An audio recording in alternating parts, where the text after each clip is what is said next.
Abra sua Bíblia no livro de Atos, capítulo de número 2. Atos 2, a partir do verso 37. Atos 2, a partir do verso 37.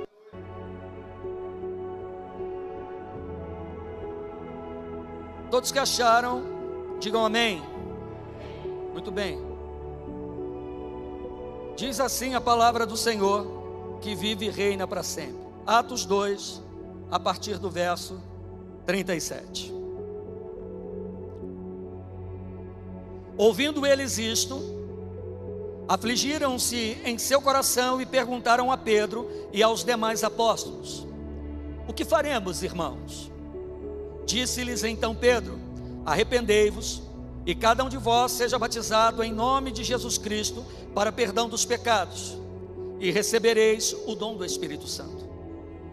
A promessa de respeito a vós, a vossos filhos e a todos os que estão longe, a tantos quantos Deus, o nosso Senhor, chamar. Com muitas outras palavras dava testemunho e os advertia dizendo: salvai-vos desta geração corrompida. E os que de bom grado receberam a sua palavra foram batizados, e naquele dia acrescentaram-se quase 3.000 almas, e eles perseveravam na doutrina dos apóstolos, na comunhão do pão, na comunhão, no partir do pão e nas orações. Em cada alma havia temor, e muitas maravilhas e sinais eram feitas por meio dos apóstolos. E todos os que criam estavam juntos e tinham tudo em comum. Eles vendiam as suas propriedades e bens e repartiam com todos conforme a necessidade que cada um tinha. Perseverando unânimes todos os dias no templo e partindo o pão em casa, comiam juntos com alegria e sinceridade em seus corações, louvando a Deus e caindo na graça de todo o povo. E todos os dias acrescentava o Senhor à igreja aqueles que iam sendo salvos. Amém? Quantos creem que essa é a palavra de Deus? Quantos creem que essa palavra tem poder para mudar destinos hoje aqui? Se você crê, dê a melhor salva de palmas que você puder para o Senhor. Aleluia. Glória a Deus. Você que hoje nos visita aqui, sejam todos muito bem-vindos. Deus abençoe você. É muito bom tê-los aqui. Pai, nós te louvamos. E agora nós estamos diante da tua palavra. Que a palavra do Senhor nessa noite venha, Senhor, alcançar o profundo do nosso coração.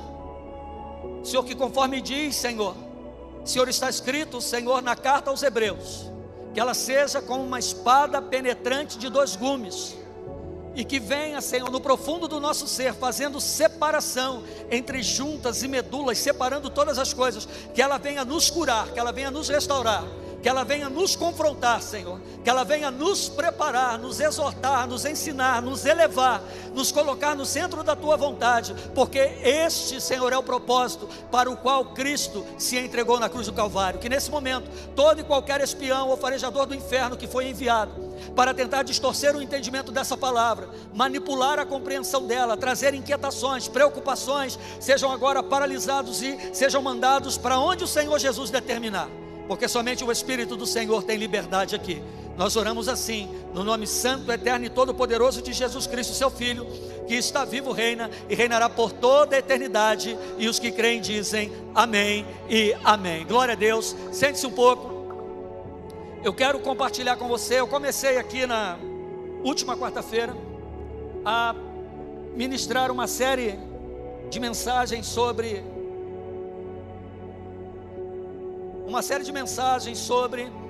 as 7 cartas que o Senhor Jesus revela a João naquela ilha prisional chamada Patmos. Porém, hoje eu quero abrir um parêntese e eu vou continuar falando sobre as 7 igrejas no domingo pela manhã. Mas hoje eu quero abrir um parêntese para conversar com você sobre um assunto que é muito importante, meu irmão, e que deve chamar a minha e a sua atenção. Eu fazia uma reflexão e tenho feito uma reflexão nos últimos dias, e agora há pouco, quando eu cheguei, estava conversando com alguns irmãos e falando sobre isso, de que algumas coisas que existiram no passado um passado não tão distante assim da vida da igreja de Cristo, precisa voltar, né? Nós precisamos lutar para recuperar. Eu não sei quantos aqui são do tempo da escola bíblica dominical, né? Quantas pessoas, quantos líderes hoje que são uma bênção, homens e mulheres que um dia foram, né, meninos, meninas, adolescentes, jovens dentro da igreja, e passaram aí, né, longos dias na escola bíblica dominical aprendendo, ou numa escola de líderes, enfim, aprendendo acerca da palavra de Deus. E à medida que o tempo foi passando, isso foi meio que se perdendo, né, e a igreja da pós-modernidade foi deixando coisas que não deveria deixar. E dentre muitas outras coisas, essa mais especificamente, ela tem trazido um mal terrível para o meio do povo de Deus, que é um mal silencioso. Quando eu digo para o meio do povo de Deus, eu digo também para o meio da sociedade, de um modo geral. Por quê? Porque a igreja de Jesus, eu não estou falando de uma placa denominacional, estou falando da igreja de Cristo, os que foram lavados e remidos no sangue de Jesus, que amam Jesus, amam ao Senhor, amam o seu reino, amam a sua obra. O próprio Jesus vai dizer que esses são como casas, sabe, construídas sobre um monte. É impossível esconder, sabe, uma casa cuja a lâmpada está acesa sobre uma montanha, não dá. Jesus fala que uma lâmpada acesa, uma lamparina acesa, ela tem que estar no velador, na parte de cima, para iluminar toda a casa e não debaixo da cama. Então a igreja de Jesus, através do seu testemunho, através da presença do Espírito Santo, através da palavra de Deus, ela precisa ser, de verdade, essa lamparina acesa, posta no velador para iluminar toda a casa. Mas à medida que o tempo foi passando, sabe, muitas coisas foram se perdendo, e eu vejo que uma das últimas, se não a última, né, que vem se perdendo hoje, é de verdade o zelo pela palavra, e o que essa palavra, que é a palavra de Deus, produz de forma eficaz no coração de quem a recebe. E eu estava fazendo essa reflexão de que, sabe, a falta de conhecimento da palavra de Deus é a própria falta de conhecimento do próprio Jesus. A falta de conhecimento, de vivência por meio da palavra de Deus, significa também a falta de intimidade, de experiência com o Senhor dessa palavra. E à medida que isso acontece, nós vamos gradualmente se distanciando da verdade, mesmo sem querer. Nós vamos nos afastando da verdade, ainda que nós não queiramos e não percebamos isso, mas é uma coisa que é fato, ela vai acontecer e está acontecendo. Hoje muito me assombra como pastor e como teólogo conversar com pessoas que estão às vezes há tanto tempo dentro da igreja e não conseguem, sabe, discorrer 5 minutos sobre, por exemplo, o Evangelho de João, que é o mais cristocêntrico de todos os 4 evangelhos. Ela não sabe quais são os fundamentos do Evangelho de João, do que ele fala, por que razão ele foi escrito, por quem ele foi escrito. Sabe, o Evangelho que, sabe, apresenta mais milagres, é o que fala mais de Jesus, é o que aponta para o plano de salvação. Pessoas estão há tanto tempo dentro da igreja, elas não conseguem discorrer sobre isso. Os mais novos, então, com algumas exceções, nem se fala. E qual é o resultado disso? Pessoas que estão dentro do ambiente da igreja de Jesus, mas sem Jesus. Pessoas que estão dentro do ambiente da igreja, mas cada vez mais carnais e menos espirituais. Porque uma vez que nós, sabe, aplicamos o nosso coração, a palavra do Senhor vai dizer o seguinte: nós devemos seguir e prosseguir em conhecer ao Senhor, seguindo e prosseguindo em conhecê-lo. Só que hoje existe uma preocupação muito grande pelos milagres. É bom viver milagre? É claro que é, irmão. Sabe, talvez hajam pessoas aqui precisando de um milagre. É bom viver milagre. O Senhor ainda hoje, Ele faz milagre. Mas eu entendo, você está com um tema aí? Quem é que está aí? André, você está com um tema aí, querida? Põe aqui para mim, por favor. Mas hoje, de muitos milagres, é bom a gente ver um doente ser curado, é ótimo. É bom a gente ver o surdo ouvindo de novo, o cego enxergando, o mudo falando. Um milagre na vida financeira, um milagre no casamento, ou seja lá o que for, seja qual for o tipo de milagre, é maravilhoso. Mas no meu entender hoje, existe um milagre, que precisa voltar a acontecer, e talvez na nossa geração seja o maior dos milagres necessários. O tema vai estar ali, mas eu já quero compartilhar com você. E é uma reflexão que eu estava fazendo hoje à tarde. O tema da nossa reflexão hoje é o maior milagre hoje seria se muitos membros da igreja realmente se convertessem. Esse seria o maior de todos os milagres. Depois do que Cristo realizou na cruz, o maior milagre seria se muitos membros da igreja, eu estou falando especificamente de Flórida, estou falando da igreja de Jesus, da qual nós fazemos parte, seria se os membros da igreja realmente se convertessem. Nós estamos vivendo hoje no mundo, de modo geral, uma crise social, uma crise moral, em todos os sentidos, Foi aprovada agora uma PL, aqui, os nossos ilustres, que estão lá em Brasília, aprovaram uma PL, dizem que foi cassada, não tenho certeza ainda, aprovando a lei da misoginia. Alguém sabe o que é misoginia aqui? Quantos jovens aqui sabem o que significa misoginia? 1, 2. Que vergonha. Quantas pessoas aqui sabem o que significa misoginia? 1, 2. Pessoas, todas as pessoas que sabem o que significa misoginia, levanta a mão para mim, por favor.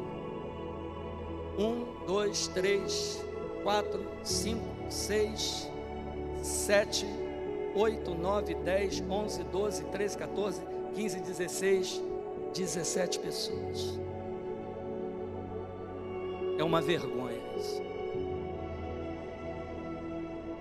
Uma vergonha, vocês deveriam se envergonhar disso. Uma coisa tão importante acontecendo no nosso país, e a maioria de vocês não tem ideia do que significa. Misoginia, dizendo numa linguagem mais rasteira, é todo tipo de preconceito ou manifestação de preconceito contra a mulher. Misoginia, em tese, é isso. É todo tipo de preconceito ou manifestação preconceituosa que pode denegrir de forma direta ou indireta a imagem da mulher, seja com prática de violência física, moral, psíquica, emocional, de qualquer forma, é considerado misoginia. A PL que foi aprovada hoje no Brasil categoriza crime qualquer tipo de comportamento que uma mulher possa julgar inadequado. Se eu chegar aqui hoje e pregar uma mensagem dizendo que aquela mulher que levaram até Jesus, pega em adultério, era uma prostituta, e alguma mulher se ofender, é possível que eu saia daqui preso. É isso que foi aprovado no país hoje. Eu vou para a academia todo dia de manhã com a minha esposa, e você fica receoso de dar um bom dia para uma mulher. Você fica com receio de olhar para uma mulher e dizer bom dia.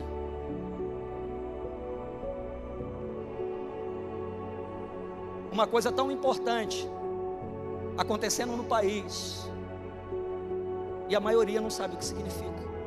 Então você veja o tamanho da nossa crise. Se a grande maioria das pessoas não sabe o que isso significa, o que isso representa, o que isso vai causar na nossa sociedade, elas não têm a menor ideia.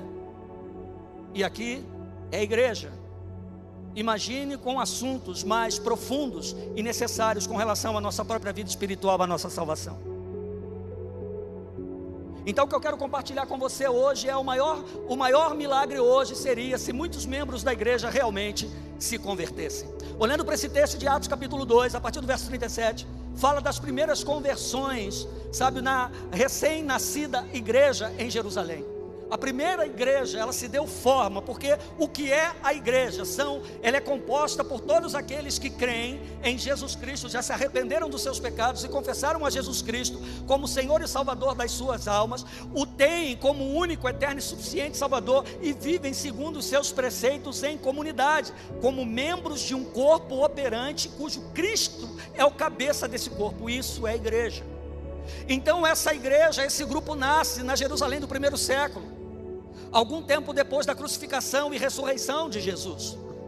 E a palavra de Deus vai dizer a partir do verso 37 que muitos foram os que creram, não só judeus, mas gregos, pessoas de todos os lugares que estavam em Jerusalém, porque Jerusalém sempre foi um centro comercial, religioso, muito importante do mundo antigo, e milhares de pessoas circulavam em Jerusalém por dia. E naquele dia, logo no dia da festa de Pentecostes, Pedro, cheio de Deus, junto com os demais apóstolos, começam a anunciar Jesus no centro de Jerusalém, dizendo que Cristo era o Messias, que Ele veio ao mundo, morreu e ressuscitou para perdão dos pecados. Muitos creem e perguntam para eles: irmãos, o que é necessário que nós façamos depois daquela mensagem para que sejamos salvos? Pedro responde: vocês precisam se arrepender. Depois do arrependimento, vocês precisam se batizar, sabe, para que vocês sejam salvos, e vocês então irão receber o dom do Espírito Santo. Vocês irão receber o presente que Deus dará a vocês, que é a presença dele na pessoa do seu Espírito, que vai habitar em cada um de vocês. E essa presença irá produzir um fruto. O que é esse fruto? São características, atributos que estão no próprio Deus, que serão geradas em vocês, e por meio desse fruto gerado, que vai ser manifesto, sabe, no dia a dia, ao curso da vida de vocês. Porque o que roubava não vai roubar mais, o que adulterava não vai adulterar mais, quem matava não vai matar mais, sabe, quem mentia não vai mentir mais, quem tinha um comportamento que é completamente pervertido e corrompido não vai, sabe, mas vai viver de uma maneira diferente, através desse estilo de vida. Outros verão Cristo em vocês, e essas pessoas então se batizam, elas confirmam essa fé descendo as águas do batismo. E a Bíblia diz que naquele momento só homens foram mais ou menos 3.000, porque não contaram nem mulheres e nem velhos, nem crianças, só homens, adultos, em fase adulta. Então milhares de pessoas se converteram com aquela mensagem. E aí o texto vai seguir dizendo que eles começaram a viver de uma maneira completamente diferente. No verso 42 vai dizer que eles perseveravam na doutrina, ou seja, eles perseveravam no ensino. Ô meu irmão, hoje basta uma proposta que satisfaça aquela necessidade ou a vontade daquela pessoa, que ela abandona a doutrina de Cristo no segundo. Sabe, basta qualquer tipo de proposta que satisfaça uma necessidade emergencial daquela pessoa, que ela abandona o ensino. A palavra doutrina significa ensino. Ela abandona os ensinos rudimentários, ou seja, principais do Evangelho, no último segundo, num minuto. A Bíblia vai dizer que eles perseveravam. Não era fácil perseverar em Cristo, ser igreja naquela época. Hoje ser igreja é uma beleza, irmão. Qual é o problema hoje de ser igreja? Qual é a dificuldade que a gente tem de ser igreja? Alguém te impediu de sair de casa e vir para cá hoje? Saiba que na Nigéria, em Uganda, em muitos países da África, em países da janela 10x40, que fica no Oriente Médio, pessoas estão morrendo agora, enquanto eu estou falando, estão sendo decapitadas, enforcadas, enterradas vivas, queimadas vivas, porque decidiram entregar a vida para Jesus. E elas não negam a Jesus mesmo assim, elas preferem a morte. E nós não temos dificuldade nenhuma e vamos negando a Cristo toda hora, por causa de um prato de lentilhas ou 30 moedas de prata. E eu estou falando da igreja, não estou falando do mundo lá fora. E eu só estou na introdução da mensagem, meu irmão. Aguenta firme aí que hoje vai ficar ruim para mim e para você. Porque eu vou pregar para mim. Se servir para você, você pega para você também. A Bíblia diz que em cada alma havia temor, e muitas maravilhas e sinais eram feitos pelos apóstolos. Onde tem temor de Deus tem milagre, irmão. Onde tem temor de Deus tem manifestação de Deus. Aonde tem temor de Deus tem glória de Deus. Hoje a igreja não teme o Senhor da igreja, não teme o Senhor que ela diz servir. Ela não tem temor, porque ela vive de qualquer jeito. Os crentes vivem de qualquer jeito, andam de qualquer jeito, fazem tudo de qualquer jeito, fazem a obra de Deus de qualquer jeito, cuidam dos seus negócios de qualquer jeito, legislam a vida de qualquer jeito. Não existe temor. A gente entra na casa de Deus como se estivesse entrando num prostíbulo. A gente entra na casa de Deus como se estivesse entrando num cabaré. A gente entra na casa de Deus como se estivesse entrando num shopping, só para pedir coisas. A gente entra na casa de Deus como se fosse um posto de gasolina, só para se abastecer naquele momento e depois ir embora. Não existe temor. É por isso que não há mais milagre. É por isso, não é porque Deus mudou, porque Malaquias 3,6 diz que o Senhor não muda. Eu sou da época que no louvor acontecia milagre. Eu sou da época que numa ministração de ceia tinha milagre de cura, tinha milagre de gente sendo curada de câncer, tinha milagre de gente levantando de cadeira de roda, largando muleta, tinha milagre de gente ouvindo, tinha milagre daquele homem que aquela mulher olhou 30 anos, calhar de naquele dia ir no culto, entregar a vida para Jesus e está firme até hoje. Tinha milagre, mas a igreja temia mais do que teme hoje. Alô, você está aí? E aí a gente se pergunta, mas Senhor, por quê? E todos os que criam estavam juntos e tinham tudo em comum, vendiam suas propriedades e bens, enfim. A igreja vivia como igreja. E a Bíblia diz que a cada dia o Senhor ia acrescentando à igreja os que iam sendo salvos. Ou seja, mesmo diante de perseguição ferrenha, ameaça de morte, e morte violenta, porque Roma perseguia violentamente a igreja não parava de crescer, e a prova disso é que a gente está aqui hoje. E agora eu quero começar a pregar.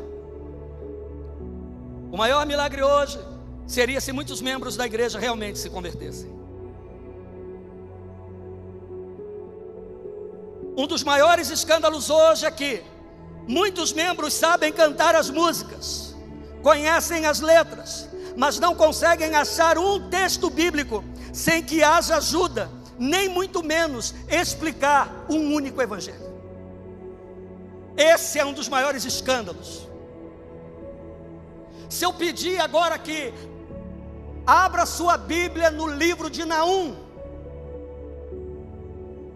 1 ou 2 vão vir aqui com a Bíblia aberta. A maioria nem sabia que existe Naum na Bíblia. Eu disse que o mundo vive uma crise moral, uma crise social em todos os aspectos. Nós vivemos uma crise espiritual de identidade, irmão. Uma crise espiritual gravíssima, que é pior do que qualquer outra crise, que é de identidade. E quando eu digo uma crise de identidade, sabe, isso significa responder uma pergunta simples: quem eu sou? Quem eu sou em Cristo? Muitos de nós carregamos um adesivo no vidro ou na parte de trás na tampa do porta-mala do carro, mas não carregamos o Cristo da cruz. Muitos de nós carregamos um adesivo, andamos com uma camisa, com uma frase de efeito, que em algumas questões são até um texto bíblico no peito, mas não temos peito na faculdade para dizer que servimos a Jesus. Não temos peito para no trabalho nos posicionarmos do lado de Jesus. Não temos peito para, diante de uma situação conflitante dentro da própria igreja ou dentro da casa, sabe, dar testemunho em nome de Jesus. Diz para mim se a gente não está em crise, irmão. E isso vai mandar muitos de nós para o inferno, pode acreditar no que eu estou dizendo. Então, um dos maiores escândalos hoje é que muitos sabem as letras das músicas, cantam de cor, sabem muitas coisas, mas não conseguem achar um texto sem que, sabe, ele esteja projetado aqui. Muitos nem com Bíblia andam, porque o texto está projetado aqui. Meu irmão, se eu não coloco a minha Bíblia debaixo do braço, essa palavra não está no meu coração, não adianta. Alô, você está aí? Nós precisamos voltar ao primeiro amor, irmão. O que está acontecendo?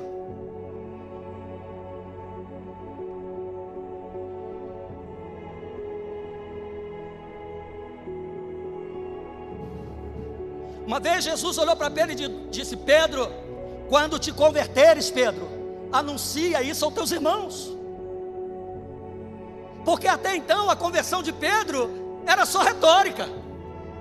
Porque quando foi exigido de Pedro um comportamento diferente, ele vai lá e corta a orelha do discípulo. Ele vai lá diante de todo mundo e nega Jesus. Nós somos crentes enquanto não exigem de nós um comportamento como tal. Porque quando é exigido de nós um comportamento como tal, muitos de nós não pensam duas vezes em trair a Jesus com a cara mais lavada do mundo, como se isso fosse normal e natural e está tudo bem. Como se Cristo não fosse ninguém, como se Ele não tivesse feito nada.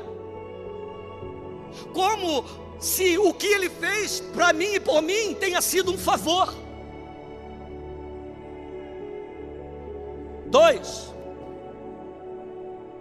há muitos que até foram batizados nas águas, mas nunca mergulharam no Espírito.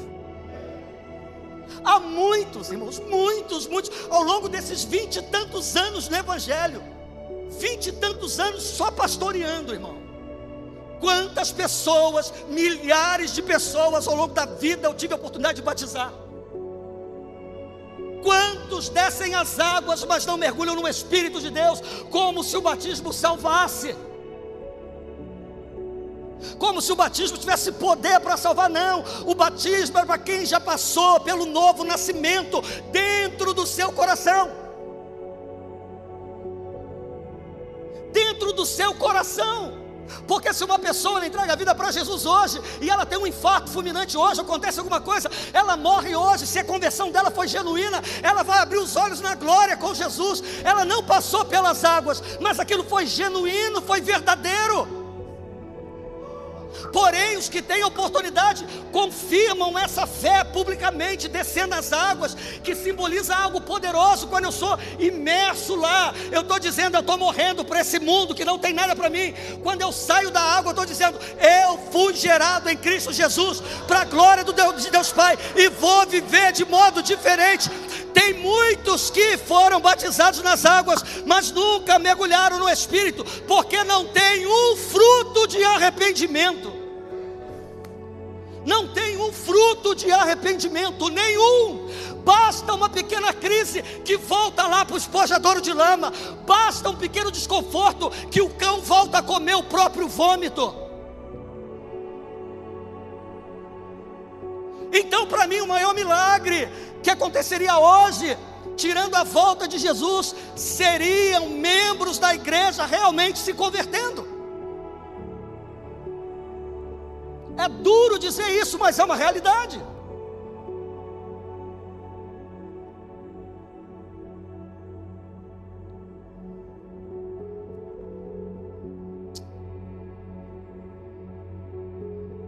Hoje a gente vê muitos movimentos. Vamos entregar água no farol, vamos entregar um folheto, vamos abrir faixas no farol de trânsito, vamos colocar tenda disso, tenda daquilo outro. Isso é errado, pastor? Claro que não.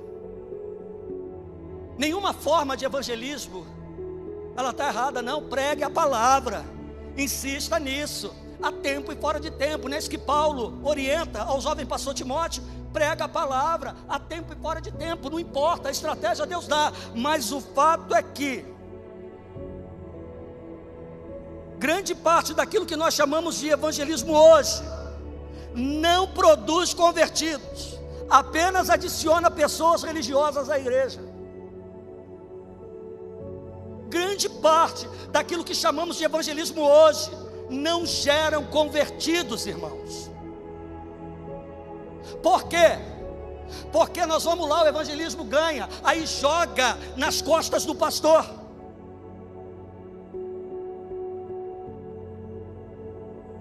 Eu vejo tanta gente rotando aqui, vamos fazer evangelismo disso, evangelismo daquilo, não ganha um para Jesus.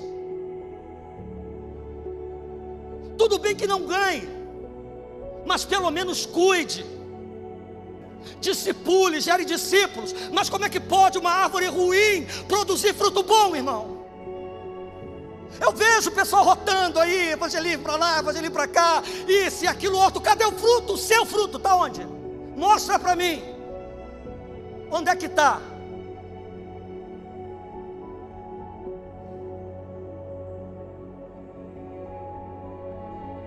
Eu posso até ir lá fora e não ganhar, mas se cair na minha mão aqui, eu tenho que cuidar, eu tenho que dar o meu melhor. Discipulado é isso, irmão, é dar vida, é ensinar. Mas que vida eu vou dar para essa pessoa?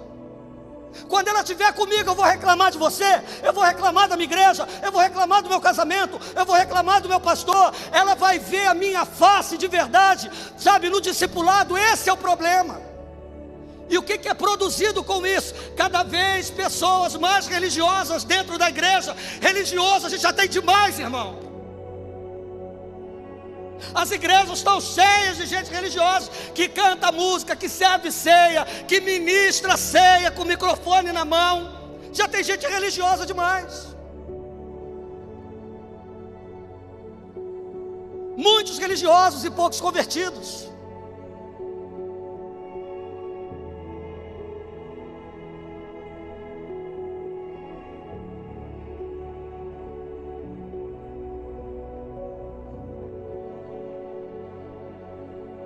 Meu irmão, se eu que sou um cão morto como você, refletindo sobre isso hoje, me bateu uma revolta. Tu imagina o dono da igreja. Se eu, que não sou diferente de você em absolutamente nada, refletindo sobre isso hoje, me bateu uma revolta na alma. Tu imagina aquele, o verbo que se fez carne, que derramou o seu sangue, o inocente, para que eu pudesse ser salvo, para que tu pudesse ser salvo. Imagine ele.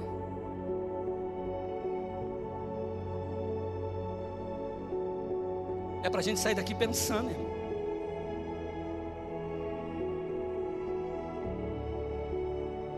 E aí nós fazemos campanha de oração contra o mundo, contra o pecado, contra aqueles que estão fazendo isso, aquilo outro, contra o governo corrupto, ou seja lá o que for, contra todos os sistemas opressores sociais do planeta, do mundo, do Brasil, contra as obras espirituais da maldade nas regiões celestes. Decoramos o texto bíblico de Efésios capítulo 6, só que o problema da igreja não é o mundo lá fora, mas pessoas não convertidas que estão sentadas aqui dentro. Esse é o problema da igreja. O problema da igreja não é o mundo lá fora, não. O que o mundo lá fora pode influir a igreja? Uma igreja cheia de Deus, irmãos, o mundo não entra. Um povo cheio de Deus, Satanás não quer conversa com esse povo. Mas o problema não é o mundo lá fora, mas muitos não convertidos, que se convenceram de uma realidade, que estão sentados em cadeiras como essa, ou com microfones nas mãos, como eu estou aqui. Esse é o problema da igreja. O problema da igreja não é o diabo, porque a minha Bíblia diz que maior é o Espírito que está nos que creem do que o que está no mundo.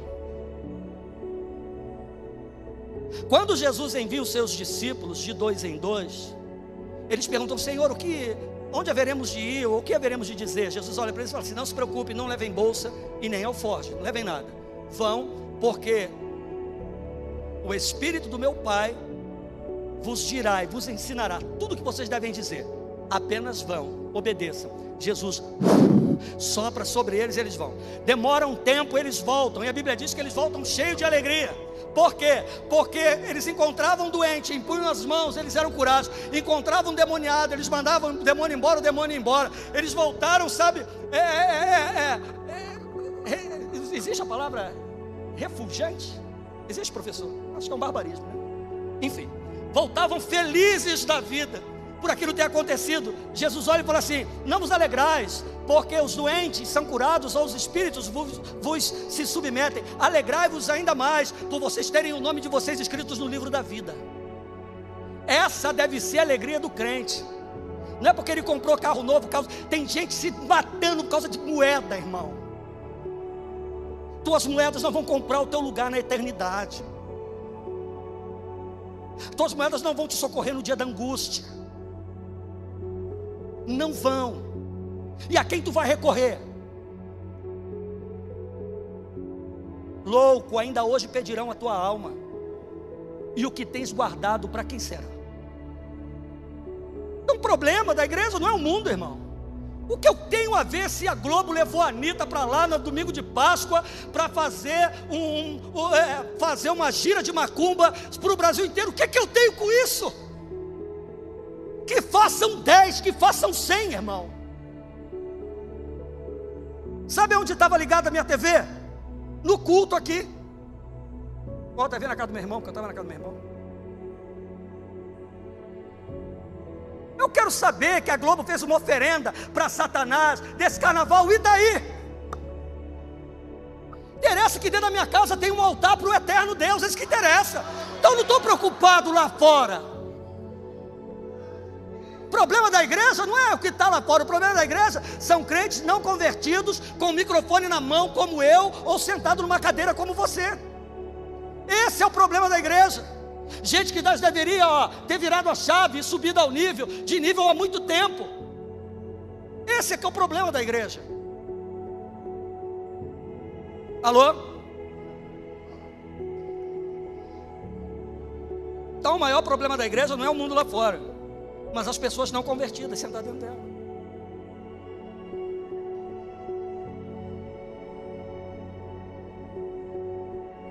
Pessoas que perdem tempo com coisa que não tem que perder tempo. Meu irmão, vamos investir nosso tempo no que importa. Vamos investir nosso tempo naquilo que glorifica a Deus. Eu não quero perder tempo debatendo com você o sexo dos anjos. Eu não quero perder tempo debatendo com você se fulano te deu boa tarde, bom dia, boa noite. Eu não quero considerar o mérito ou o grau de educação que aquela pessoa recebeu, não. Não estou nem aí para isso, irmão. A igreja tem muita gente mal resolvida. Muita gente mal resolvida. Cristo resolve a minha vida. O Espírito de Deus resolve a tua vida, irmão. Pelo amor de Deus. Mas não tem essa de falar que olha o diabo, não, meu irmão, nem sempre é o diabo, não. Nem sempre. Seguindo. Se uma pessoa, veja se conversões hoje não são um milagre. Se uma pessoa pode ouvir o evangelho continuamente, quarta-feira, domingo de manhã, domingo à noite, e por aí vai. Se uma pessoa pode ouvir o evangelho continuamente e ainda assim continuar confortavelmente no seu pecado, é possível que ela nunca o tenha recebido realmente ou não entendeu, não é possível. Das duas uma, irmão. Se uma pessoa está exposta a algo continuamente, se você, ou eu ou você, perceba uma coisa, todos nós já passamos essa experiência. Eu tenho um vizinho lá na minha casa, lá no Rio de Janeiro. Ele bota um som dele na última altura, e quando alguém compra um som igual ao dele, ele vai lá e compra um 2 vezes mais potente, e o som dele é para estrondar. E aí, quando eu estava de férias, eu ia para minha casa no Rio de Janeiro. Hoje eu não vou mais. E ele ficava com aquelas músicas dele o dia inteiro, o dia inteiro, o dia inteiro, o dia inteiro, o dia inteiro, o dia inteiro. À noite, se eu não vigiasse, eu estava cantando a música, irmão. É devagar, é devagar, é devagar. Porque o nome disso a ciência chama de impulso condicionado. Aquilo qual nós somos expostos por um período determinado de tempo, sem interrupção, condiciona o nosso comportamento, molda as nossas ações, sabe, consolida o nosso pensamento. Não sou eu que estou falando, não. É quem estudou para isso aí que fala. Então, se eu, exposto a tudo isso, sou condicionado a cantar aquelas músicas, a bater o meu pezinho, por que eu não posso ser condicionado pela influência do evangelho? Tem muitas nós somos igual chuchu, irmão. Pega gosto de tudo, rápido, mas não pega gosto do evangelho, irmão. Sabe, estamos expostos o tempo inteiro à palavra, estamos expostos à oração, estamos expostos ao Espírito de Deus, mas muita gente continua agindo do mesmo jeito, tem o mesmo padrão de comportamento. Das duas uma, ou nunca recebeu o evangelho, ou até hoje não entendeu o significado da palavra evangelium, que significa boa nova. Nunca entendeu. Nunca entendeu, irmão.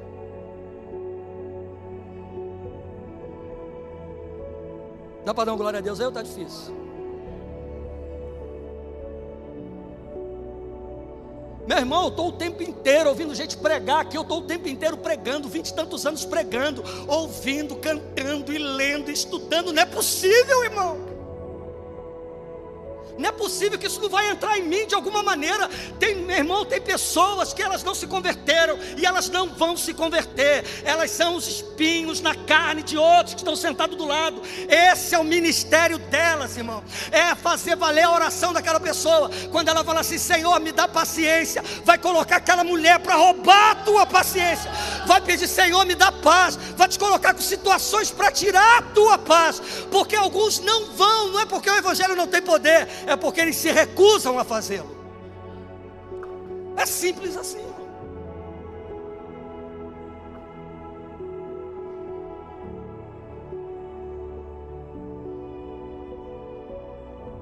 E eu caminho para o fim.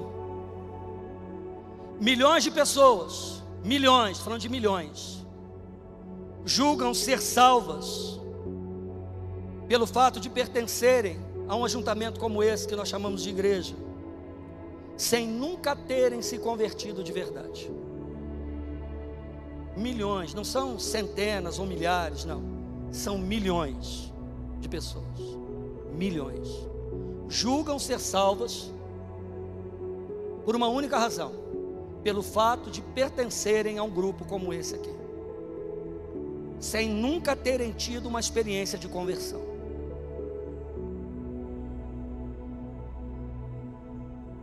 Sem nunca terem tido, porque uma experiência de conversão, eu não consigo conceber na minha mente, no meu coração, uma pessoa que um dia foi salva genuinamente, se arrependeu dos seus pecados, teve um encontro verdadeiro com Jesus, abandonar Jesus. Ela nunca se converteu.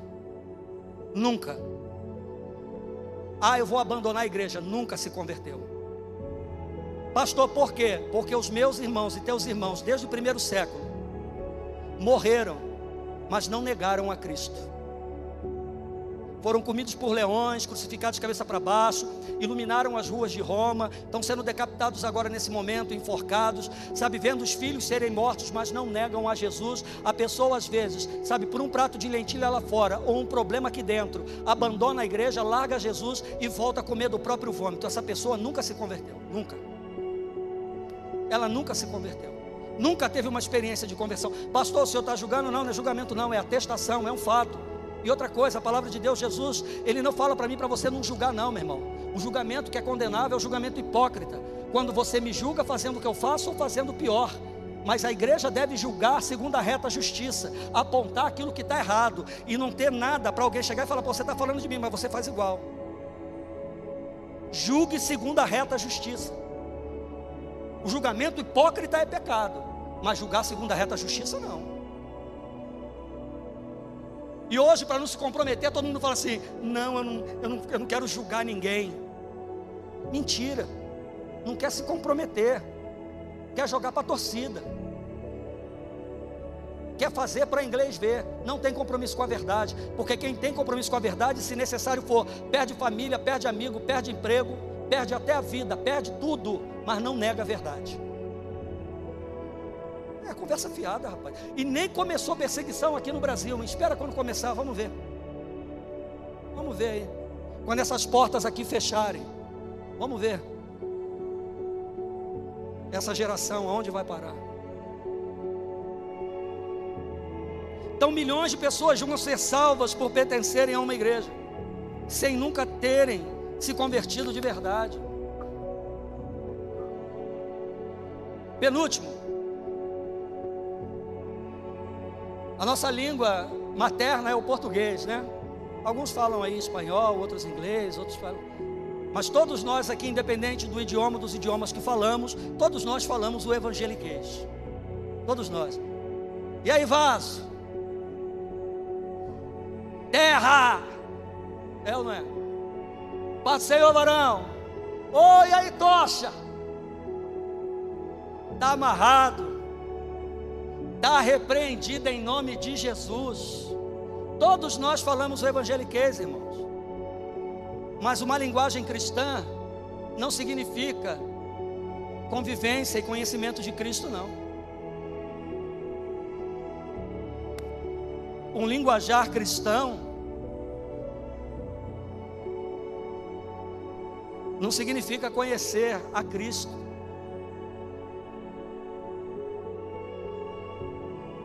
Muitos de nós falamos o evangeliquez, mas não temos o dono do evangelho no coração. Então, uma linguagem cristã não quer dizer nada. Eu dizer um tá amarrado, o diabo pode olhar para a minha cara e falar: pô, se continuar falando aí, eu amarro é você.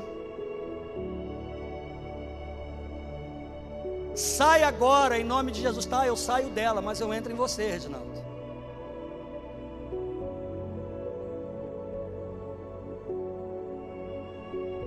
A autoridade não se manifesta por meio da linguagem, mas por meio da intimidade, né, irmão? E por último, vivemos em uma geração que diz amar a Cristo, mas é negligente com a obra do próprio Cristo. Vivemos em uma geração, essa é a nossa geração. Dizemos amar a Cristo, mas somos negligentes com a obra de Cristo. Somos negligentes com aquilo que veio às nossas mãos. Somos negligentes em vários aspectos. E aí nós usamos N desculpas. É porque eu não tenho tempo. É porque eu tenho que cuidar da minha vida. É porque eu tenho marido, tenho filhos, tenho trabalho. É porque eu tenho isso, tenho aquilo outro. Não, domingo não, de manhã não posso, eu tenho que descansar, eu trabalhei a semana inteira. Não, eu tenho que lavar o meu carro. Não, eu tenho que consertar, eu tenho que trocar a lâmpada da garagem. Não, eu tenho. Quem ama, renuncia. Quem ama, renuncia. Não venha dizer para mim que uma pessoa ama a Cristo e é incapaz de renunciar a alguma coisa. É incapaz. É capaz de negociar o seu tempo. É capaz de pegar e por conta de qualquer pessoa abandonar. Essa pessoa não ama Jesus, ela ama ela mesma. E quem quiser, eu tenho um livro para emprestar chamado Amantes de Si Mesmo. Só que tem que me entregar. Amantes de Si Mesmo. Leia esse livro, mas leia a Bíblia junto. Gente orgulhosa, mimada, sem maturidade, gente egoísta, egocentrista. Eu amo a Deus, mas sou negligente com a obra de Deus.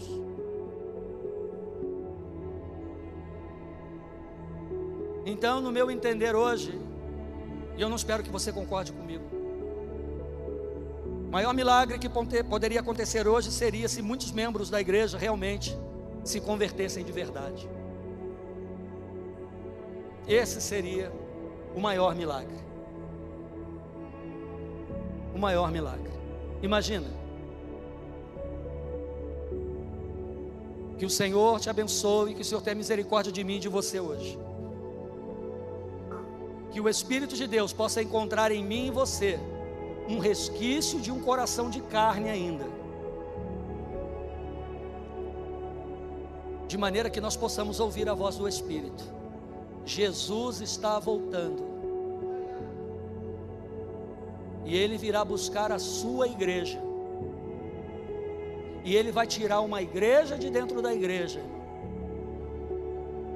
Bem-aventurados são aqueles que, quando o seu Senhor vier, os encontrar servindo fielmente. Fielmente. Vamos orar? Se coloque de pé, por favor. Não vou nem pedir a você para aplaudir a Jesus.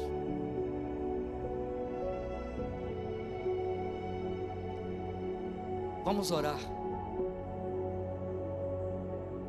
De repente alguém está nos visitando hoje aqui e pode ir embora com a impressão assim: nossa, o pastor estava bravo. Não, meu irmão, esse é o meu normal, não estou bravo.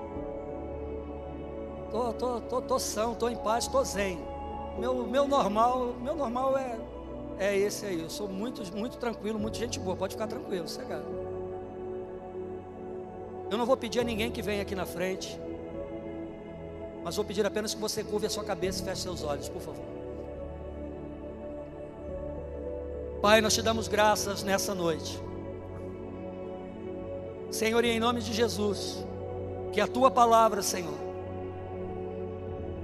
Senhor, como disse o salmista, fique registrada na tábua do nosso coração, Senhor, e que o Senhor, que tem colocado essa porta aberta, que é Jesus Cristo, diante de nós, Senhor, nós possamos passar por essa porta, porque os dias são maus, Senhor. Senhor, em nome de Jesus, que possamos viver como igreja, nos esforçando dia após dia. Senhor, eu sei, todos nós sabemos, Senhor, que é matar um leão por dia, como diz o nosso linguajar cristão. Senhor, mas que possamos de verdade, Senhor, não matar o leão, mas que eu possa matar o Reginaldo, que todos os dias insiste em se levantar, Senhor, que ele possa morrer em nome de Jesus. Senhor, que o nosso coração seja um coração de carne, um coração, Senhor, ensinável, Senhor, um coração disposto e disponível a Ti obedecer, que possamos voltar, Senhor, aos princípios, como disse Paulo, aos princípios rudimentares da Tua palavra, que possamos voltar ao simples, ó Deus, Senhor, que possamos voltar, ó Senhor, a servir como deve, a fazer as coisas que devemos fazer, da maneira que sabemos que precisamos fazer, Senhor, porque cedo o Senhor virá e não tardará, e o Senhor dará a cada um a sua recompensa. Senhor, não há mais tempo, Senhor, Pai amado, para vivermos na superfície, Senhor, para vivermos de maneira superficial, achando que assim está bom. Não, Senhor, Senhor, podemos enganar uns aos outros, ó Deus, iludir uns aos outros, mas os seus olhos nos sondam no profundo e no íntimo. Tenha misericórdia de nós como igreja, Senhor, abra o nosso entendimento, a começar por mim, Senhor, Pai amado, aonde temos pecado, aonde temos falhado, Senhor, ajuda-nos a levantar de onde, Senhor, nós, Senhor, podemos ter caído, Senhor, para que possamos seguir em direção ao Senhor, em nome de Jesus, que possamos andar em unidade, viver em unidade, com temor do Teu nome, temer ao Senhor mais do que qualquer outra coisa ou outra pessoa, em nome de Jesus. Lava-nos no sangue do Cordeiro, Senhor, amarra, Senhor, amarra aquelas pontas que estão soltas, endireita o nosso odre, Senhor, em nome de Jesus, quebra o vaso se for necessário, faz outro para a glória do Teu nome, mas que possamos viver e andar em novidade de vida, em nome de Jesus, fazer aquilo não que nós queremos simplesmente, mas aquilo que o Senhor quer, aquilo que a Tua palavra nos orienta, que possamos renunciar quando necessário for, Senhor, porque o Evangelho do Reino é o único lugar que para nós ganharmos, nós teremos que perder, ó Deus, que possamos aprender a perder para Ti, Senhor, em nome de Jesus, pois a recompensa é maior, que nós possamos desistir dos prêmios, Senhor. Quantos de nós estamos andando e correndo atrás dos prêmios dessa vida, estamos nos esquecendo que os homens podem até dar os prêmios, mas somente o Senhor dá a recompensa, é o Senhor quem dá a recompensa, que possamos abandonar os prêmios que vêm e vão, para a glória do Teu nome, Senhor, leva-nos em paz, mas que o nosso coração, Senhor, possa refletir na Tua palavra, que hoje, Senhor, o maior milagre depois da Tua vinda, seria se os membros da Tua igreja, genuinamente se convertessem, dos quais, Senhor, eu seja o primeiro, Senhor, em nome de Jesus Cristo, Teu Filho, o nosso Senhor, é que nós oramos e Te agradecemos, hoje e eternamente, e os que creem dizem, amém e amém. Que o Senhor te abençoe e te guarde, que o Senhor levante